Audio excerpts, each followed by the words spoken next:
새벽빛 묵상 요한복음 4장 15절에서 26절. 이 물을 마시는 사람마다 다시 목마르겠지만 내가 주는 물을 마시는 사람은 영원히 목마르지 않을 것이다. 그러자 여인이 말합니다. 그런 물이 있으면 저도 좀 주세요. 이 땡볕에 다시는 물길로 안 오게요. 여인의 말은 어떻게 보면 너무나 솔직하고 어떻게 보면 좀 냉소적입니다. 하지만 분명한 건 너무나 현실적이라는 거죠. 목마르고 피곤한 인생. 예수님은 영원에 대해서 말씀하시는데 여인은 오늘에 대해서 얘기합니다. 우리도 사실 그렇습니다. 하나님의 나라, 하나님의 뜻을 구하지만 결국 제 삶이 너무 힘들어요 할 때는 그것이 더 크고 중요하게 느껴지죠. 그런데 예수님은 그 현실을 무시하지 않으십니다. 우리의 고단하고 피곤한 인생도 예수님께서 아십니다. 그렇기에 오히려 예수님은 진짜 현실 속으로 들어가십니다. 사람들에게 포장하고 감추어진 그 수고와 고통의 더 깊은 현실 속으로요. 이 남편을 불러오라. 여인이 움찔하고 화들짝 놀랍니다. 저 남편이 없는데요. 예수님이 여인의 말을 긍정하십니다. 그래 맞다. 그러나 사람들에게는 숨길 수 있을지 몰라도 우리 예수님에게는 숨길 수가 없습니다.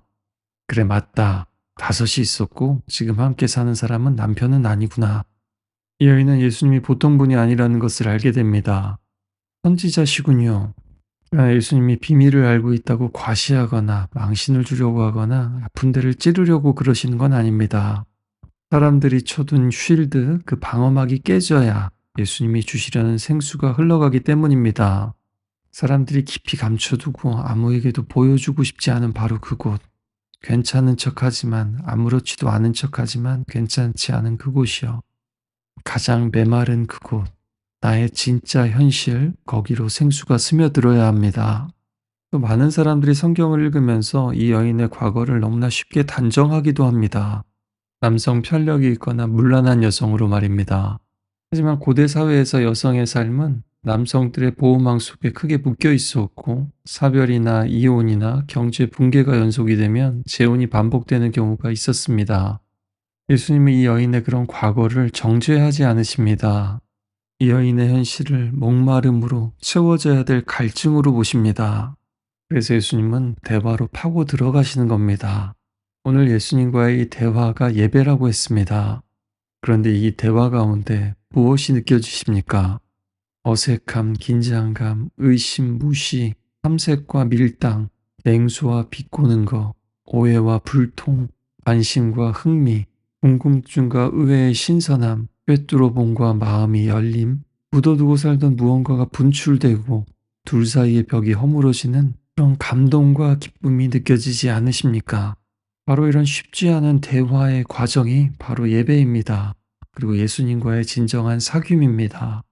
사랑하는 가족일수록 같은 시공간을 공유하며 살아가는 동료나 친구일수록 우리들의 대화는 절대 매끄럽게만 진행될 수 없습니다.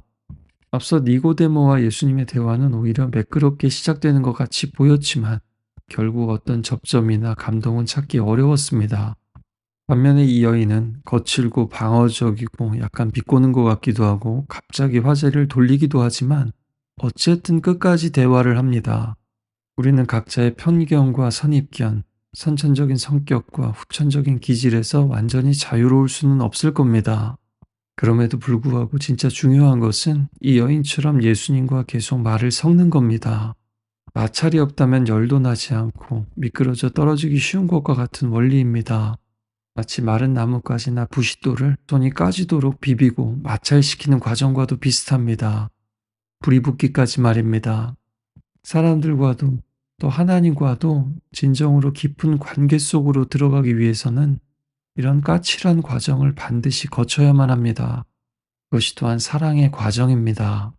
예수님을 선지자라고 생각한 여인은 갑자기 예배에 대한 얘기로 화제를 돌립니다. 우리 조상들은 이 산에서 예배했는데 당신들은 예루살렘에서 예배해야 한다고 하더군요. 이것은 예수님이 드러내신 그녀의 현실을 직면하지 못하고 회피하는 겁니다. 요즘도 많은 사람들이 인생의 목마름에 대해서 얘기를 하면서 예수님을 전해주려고 하면 사람들은 은근히 회피하면서 정치 얘기, 경제 얘기, 자녀 교육 얘기, 어디서 들은 교회 얘기, 목사님 얘기, 자기가 아는 믿는 사람 얘기로 빠져나가려고 합니다. 심지어 교회를 오래 다닌 분들 중에도 그런 분들이 있습니다. 하지만 이것은 도망만은 아닙니다. 이 여인의 질문은 사실 자신의 상처뿐만 아니라 자기 민족의 상처에 대한 얘기이기도 합니다. 이 산은 사마리아 사람들의 성지인 그리심산을 가리킵니다. 사마리아의 전통은 그 산이 하나님이 택하신 예배의 자리라고 믿었고, 실제로 그곳에는 사마리아의 성전, 성소가 있었습니다. 오늘날 예루살렘이 그렇듯이 고대 유대와 사마리아 갈등의 한복판이 바로 그 예배 장소였습니다. 게다가 그 성전은 하스모니아의 통치자 요한 히르카누스의 공격으로 파괴되었다고 전해집니다. 그런 여인의 질문은 사실 이런 겁니다. 당신이 선지자라면 좀 말씀해 주세요. 우리는 하나님 백성이 맞나요? 하나님은 우리 편은 아니신가요? 하나님이 우리를 받아주실까요? 어디로 가야 하나님을 만날 수 있나요? 그랬더니 예수님께서 나를 믿어라. 이제 이 산도 아니고 예루살렘도 아니고 아버지께 예배할 때가 오는데 바로 지금이 그때다. 여인이 장소를 물었는데 예수님은 시간을 말씀하십니다. 시간 중에서도 바로 지금이죠. 그리고 그 지금이란 이 여인이 예수님과 대화하고 있는 바로 지금 여기를 말합니다. 예배는 어디서 어떻게 보다 누구에게 드리느냐의 문제입니다. 예배 때 내게 찾아오신 예수님을 만나고 있는가, 그분의 말씀을 듣고 있는가, 응답하고 있는가, 질문하고 있는가, 그게 곧 예배라는 겁니다. 예수님께 하고 싶은 말을, 또 듣고 싶은 말을, 그 갈망을 가지고 나오시길 바랍니다. 그리고 예수님은 구원은 유대인에게서 난다고 말씀하시죠. 이것은 유대인을 편들고 사마리아를 모욕하려는 것이 아닙니다. 하나님께서 역사 속에서 그 언약을 어떻게 이어오셨는지를 말씀하고 싶으신 겁니다. 그 약속은 이스라엘의 역사 속에서 계속되어 왔고, 그리고 바로 그 약속의 성취가 바로 여인의 눈앞에 있는 겁니다. 말씀이 육신이 되어 이 땅에 오신 예수님, 그 중에서도 유대인으로 이 여인 앞에 서 계신 우리 예수님이십니다. 보통 유대인이라면 쳐다보지도 말을 걸지도 이 근처에도 안 왔을 텐데 이 여인에게 찾아와 말을 거시는 목마른 예수, 그분 안에 구원이 있습니다. 그리고 참된 예배는 영과 진리로 하는 것이라고 말씀하십니다. 요한복음에서 영은 일관되게 보혜사 성령님을 가리킵니다. 또 예수님 안에 은혜와 진리가 충만했다고 했죠. 또 성령께서 진리로 인도하실 거라고 약속하십니다.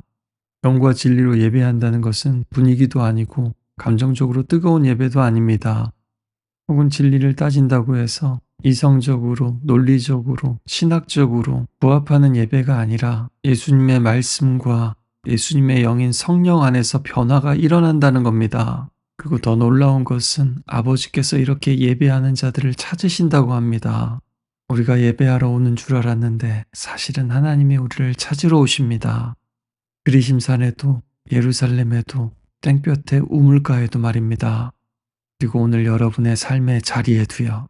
내가 보여주기 싫고 감추고만 싶은 바로 그 마음 깊은 곳에도 말입니다. 예수님과 이 여인의 만남 그리고 대화를 통해서 여인의 비밀도 예수님의 비밀도 드러납니다. 예수님은 니고데모와의 만남을 통해서 어제까지 믿음 좋았던 사람이 하나님을 몰라도 너무 모른다라는 그 사실을 드러내셨습니다. 오늘 이 여인과의 만남을 통해서는 믿음과 전혀 상관없어 보이던 사람이 하나님을 알아보고 있다라는 것을 또한 드러내십니다. 이런 반전이 우리 하나님 나라의 이야기입니다. 오늘 내가 믿음이 있다는 분들은 떨어질까 조심하고 또 긴장하시길 바랍니다. 반면 내가 믿음이 없다고 생각하는 분들은 오히려 하나님이 찾아와 주시고 안아주시기를 기대하시길 바랍니다. 예배는 목마름에 대한 고백입니다. 예배는 또한 만족해하는 줄 알았던 내가 무엇이 부족한지, 무엇이 채워져야 하는지 드러나는 시간이기도 합니다. 오늘도 예수님을 만나시길 바랍니다. 나중에 말고 지금, 오늘 만나시길 바랍니다. 때로는 왜 안 만나주시지? 왜 느낌이 없지? 오히려 왜 더 안 좋아지지? 하더라도 포기하지 마시고 계속해서 대화를 시도하시기 바랍니다. 또 예수님께서 말을 거시고 여러분에게 질문을 던지실 때 외면하지 마시고 응답하시길 바랍니다. 그러면 여러분도 우리 예수님을 만나고 또다시 만나게 될 것입니다. 그리고 우리 인생의 우리 영혼 깊은 곳의 갈증이 시원하게 해갈되는 기쁨을 누리실 수 있을 겁니다. 그런 기쁨이 축복이 여러분들에게 가득하시기를 기도합니다. 오늘도 주님과의 깊은 대화 속으로 나아가기를 원합니다. 특별히 우리 사랑하는 자녀, 어저께도 다시 한번 검사를 했습니다. 정확하게 그리고 최대한 빨리 검사 결과가 나오고 이번 주 안에 항암 치료를 시작할 수 있기를 기도하고 있습니다. 계속해서 마음 모아서 간절히 기도해 주시기를 부탁드립니다.